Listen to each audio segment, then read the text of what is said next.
50-60 वर्षामध्ये काँग्रेस सरकारने जेवढी कामं केली नाही तेवढी कामं गेल्या 10 वर्षामध्ये मोदीजींनी केली।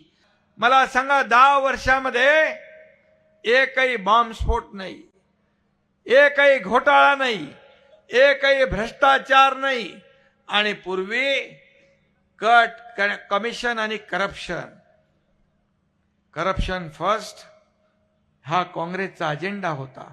आज महाविकास आघाडी संपूर्ण देशामध्ये इंडिया अलायन्स कडे सगळे एकत्र आले, सगळे चेहरे आले, मोजता येत नव्हते, परंतु मोदीजींच्या द्वेषाने पीडित असलेले, मोदी द्वेषाने पछाडलेले लोक आज आपण पाहतोय, त्यांच्याकडे ना अजेंडा ना झेंडा, परंतु आपल्याकडे अजेंडा आहे। मोदीजींनी देशाचा विकासाचा अजेंडा हाती घेतलाय।